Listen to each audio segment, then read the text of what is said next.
Assalamualaikum warahmatullahi wabarakatuh. Saya ingin sampaikan kepada seluruh keluarga besar Nahdlatul Ulama, ya ayyuhan nahdawiyun, idza huyyitum bi tahiyyatin fahayyu bi ahsana minha aw rudduha. Insyaallah Nahdlatul Ulama juga tidak akan pernah jauh-jauh dari Insinyur Haji Joko Widodo. Supaya tidak terjadi benturan di antara berbagai keinginan yang berbeda ini apa? Ada satu traktat yang harus diikat secara bersama-sama, yang dalam Ibnu Khaldun dalam kitabnya Al-Muqaddimah disebut Al-Asobiyah. Nah, termasuk juga di Poso, termasuk juga di Bangui, kelompok Kristen dan kelompok Islam, termasuk di Sudan Utara, Sudan Selatan, dalam konteks satu negara yang besar itu terjadi karena memang praktik-praktik intoleransi itu dijaga, baik itu melalui undang-undang negara atau regulasi-regulasi yang berlaku di satu wilayah itu. Makanya Sudan itu terlibat perang sipil terpanjang di dunia selama 25 tahun. Itu karena intoleransi itu dilegitimasi lewat regulasi oleh negara. Dilakukan oleh Presiden Ja'far Numeiri tahun 83. Dia memaksakan untuk memberlakukan hukum syariah.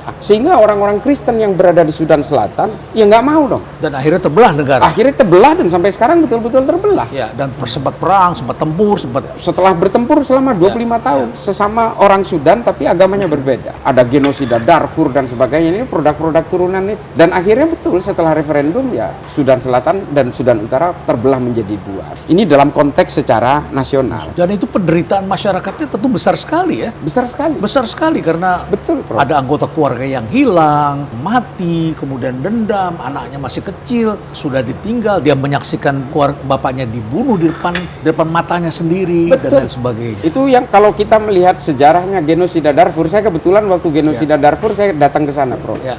Untuk menyelami persoalan itu. Memang persoalannya dari tetangga melawan tetangga itu. Tetangga membakar tetangga, tetangga menikam tetangganya. Persoalan-persoalan intoleransi ini memang tidak boleh menjadi terlalu disimplifikasi. Apalagi saya sempat singgung tadi ya sama Prof soal SKB 2 menteri dan sebagainya. Ini kan seolah-olah menjadi legitimasi dari pemerintah untuk membiarkan proses-proses intoleransi itu terjadi. Jadi kita tidak boleh hanya gembira ketika kenaikan Isa Al-Masih diganti menjadi kenaikan Yesus Kristus dan sebagainya. Kalau masih membangun gereja aja dipersulit, ketika orang beribadat di rumah tinggalnya juga masih dipersekusi, buat apa kalau cuma simbol-simbol hari libur begini? Artinya bergaul dengan orang yang berbeda dengan pilihan-pilihan hidupnya gitu ya, itu jadi krusial untuk memposisikan tadi soal toleransi itu. Ya, menurut saya salah satu mitigasi itu adalah membiarkan dirinya menjadi inklusif. Saya dulu punya pemahaman yang sama. Saya juga sempat intoleran juga, Prof. Saya baca itu.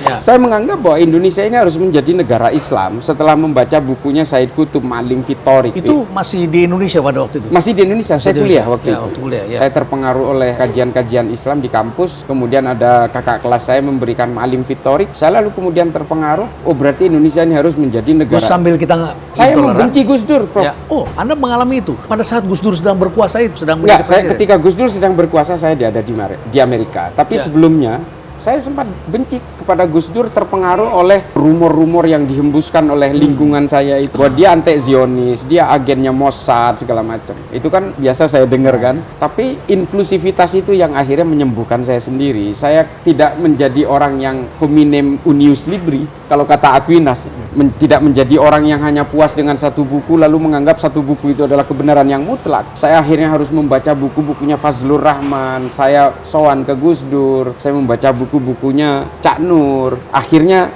buku saya pertama itu tentang Islam dan HAM dalam pandangan Nurholis Majid. Itu buku saya pertama. Karena saya mengagumi pemikiran Gus Cak Nur waktu itu. Itu menjadi pencerahan pembuka. Menjadi pencerahan. Sehingga akhirnya saya mulai belajar filsafat, belajar tulisan-tulisan Edward Said, dan banyak sekali termasuk tulisan-tulisan moderat, pemikir moderat di dalam Islam. Seperti Ibnu Khaldun, tulisan-tulisan Syekh Muhammad Thohir bin Asur, mulai saya membaca itu. Puas diri dengan perbedaan-perbedaan. Betul. Dan apalagi saya tinggal di Amerika dan akhirnya saya merasakan saya menjadi seorang minoritas di sana, dan ternyata kelompok mayoritasnya itu menghargai kami yang minoritas. Tapi sayangnya ada 9/11, saya ada di sana waktu itu, yang akhirnya orang baik-baik, orang Islam baik-baik seperti saya menjadi terduga teroris. Iya, dan Anda kena menjadi di label begitu ya? Iya, di karena label situasi Prof. keadaan. Karena ada produk kan setelah itu Ya. Homeland Security Act Ya, itu. kita dilihat berdasarkan nama kita, paspor Betul. kita, sehingga kalau kita masuk ke Amerika pun kita diberikan pada satu antrean tertentu. Iya, dipisah. Hanya Ya, karena itu. nama berbeda saja, namanya berbau Islam kemudian dipisahkan. Betul, ada Sambil teman diaduk. saya juga menjadi korban itu, padahal agamanya Kristen dari Toraja. Karena namanya Kasim, dia akhirnya juga dipanggil juga ke Departemen Kehakiman untuk melapor diri. Ya akhirnya mereka betul-betul bukan hanya by religion atau by faith, tapi juga by name. Hanya karena Kasim, kesannya nama Arab. Padahal Kristen. Saya sering protes kalau ulama berpolitik ini. Saya dari dulu, orang-orang Islam hari ini tidak ada yang sanggup membantah tulisan-tulisan Stephen Hawking tentang Big Bang Theory dan tulisan-tulisan Richard Dawkins, God Delusion itu. Nggak ada ulama yang bisa membantah secara rigid, secara detail untuk membantah tulisan-tulisan mereka. Karena apa? Ulama-ulama kita ini sibuk berpolitik sekarang. Kita tidak lagi melahirkan ilmuwan-ilmuwan Islam yang betul-betul directly involved di dalam ilmu pengetahuan. Ya, science, Science. filsafat dan kedalaman-kedalaman berpikir di situ. Itu dia, Prof. Padahal ada bahkan salah seorang pemikir Islam namanya Syekh Muhammad Thohir bin Ashur menulis sebuah kitab tafsir Al-Quran namanya At-Tahrir wa Tanwir. Di dalam itu beliau itu membuat proses terciptanya alam semesta yang dia sebut dengan al-ittisal wal infisal, sama seperti proses Big Bang teorinya Stephen Hawking. Cuma bedanya Stephen Hawking nggak percaya Tuhan pada akhirnya. Nah ini Syekh Muhammad Thohir bin Ashur ini percaya Tuhan.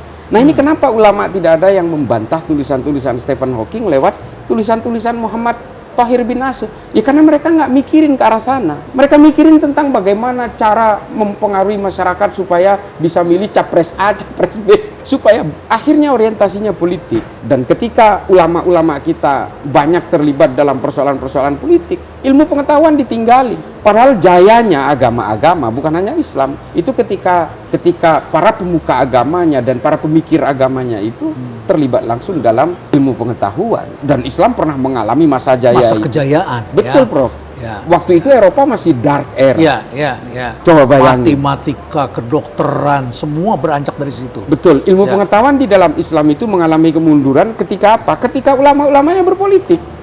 Selesai semua. Tapi bukankah berpolitik itu juga mulia? Berpolitik itu juga penting. Betul. Ya. Imam Ghazali Ya. nulis bahwa Islam dan politik itu seperti saudara kembar. Kalau saudara kembar kan tidak saling mensetubuhi, harus berjalan seiring, Ya. kata Imam Ghazali. Ya. Fungsinya apa?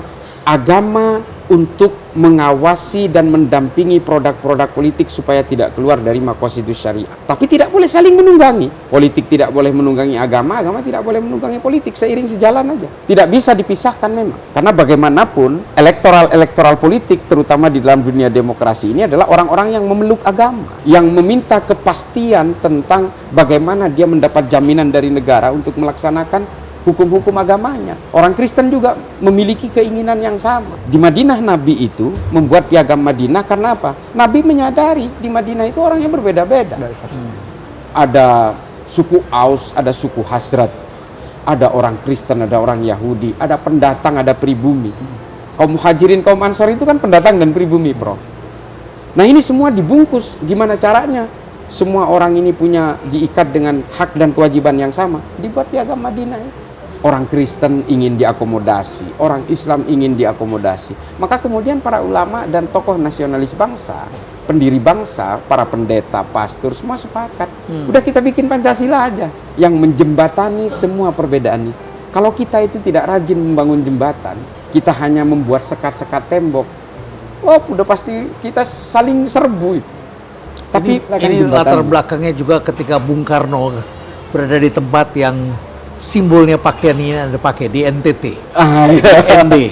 Bung Karno di salah satu tempat di tempat pengasingannya itu di ND. Di ND dia duduk, dia kalau pagi hari duduk di bawah pohon besar di situ bertemu dengan para pastor, tapi kalau siang atau sore hari Bung Karno kemudian pergi ke bawah ketemu perkampungan nelayan umat Islam di sana, bertemu suku dan Bajo. mereka melihat, Bung Karno melihat betapa indahnya hubungan persaudaraan antara orang-orang Kristen Katolik bersama dengan orang Muslim di bawah, sehingga kemudian lahirlah gagasan-gagasan mengenai Pancasila. Iya, betul. Dan tadi agama dan politik tidak saling mensetubui ya, Tidak kalau saudara saling, kembar ya. begitu ya jalannya. Barangkali ini juga seperti yang dikatakan oleh Albert Einstein. Tadi Anda menyebut beberapa istilah yang saya kira sangat penting. Betapa pentingnya sains dengan agama. Karena Einstein pernah mengatakan agama tanpa pengetahuan adalah buta, tapi pengetahuan tanpa agama membabi buta.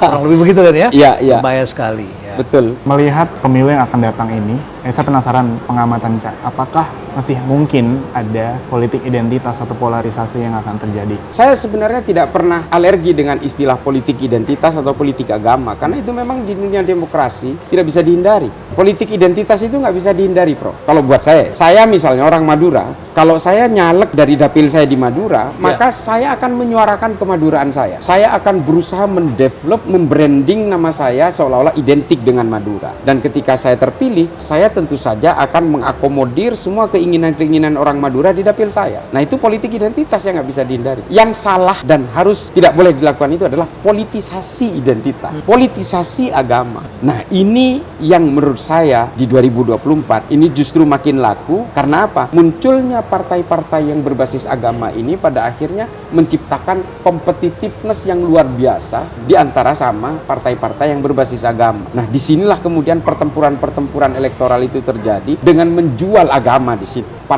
Salah satu partai misalnya sudah menyatakan kami akan memulai dari masjid sebagai tempat jihad politik. Iya. Nah, ini kan bahaya. Yang dipimpin oleh salah satu mantan tokoh yang sudah agak sepuh. Lulusan Chicago lagi. Saya sebagai alumni Amerika ya, mudah-mudahan nggak seperti itu. Tapi saya kira kan anak muda berbeda ya, David ya.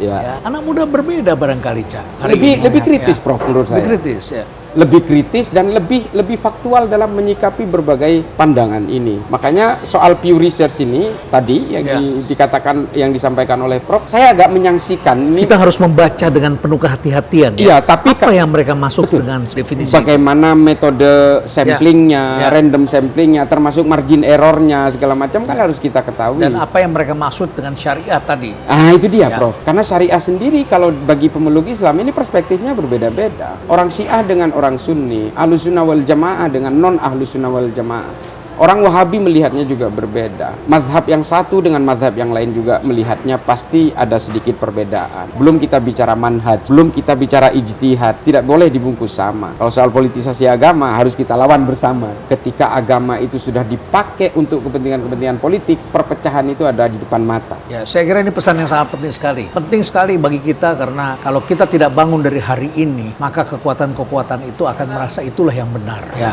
dan politisasi agama ini harus kita hindari ya, karena Tuhan not for sale. Ya, Tuhan not for sale. Jangan seret paksa Tuhan ke dalam bilik suara. Ya. Jangan jadikan Tuhan sebagai juru kampanye juga. Merdeka! Tempat ini menjadi saksi bagaimana pidato Bung Karno selalu menggetarkan. Dedication of life disampaikan di sini, mengajarkan kita agar bisa mengabdi pada bangsa dan negara. Pak Jokowi mewujudkan itu. Infrastruktur yang hebat, IKN yang tidak hanya memindahkan tempat dan ibu kota, tapi membuka mindset, merubah mindset untuk menjadi negara maju, termasuk hilirisasi industri yang akhirnya kita diperhitungkan oleh dunia. Hari ini kita meneguhkan hati, bekerja keras dengan api semangat yang tak pernah padam, menangkan PDI Perjuangan dan calon presiden PDI Perjuangan Ganjar Pranowo. Siap? Siap?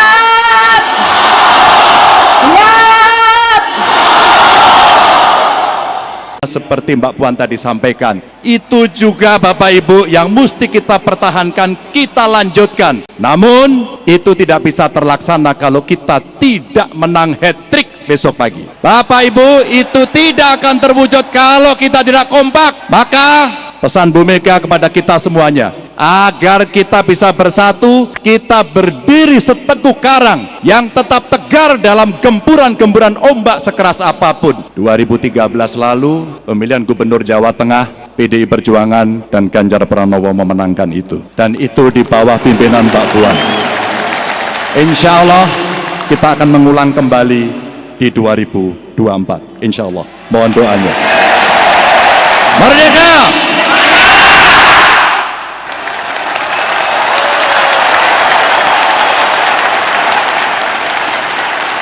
Semoga Allah senantiasa menuntun kita di jalan yang diridhoinya. Aku qouli hadza, astaghfirullah li wa lakum. Wassalamualaikum warahmatullahi wabarakatuh.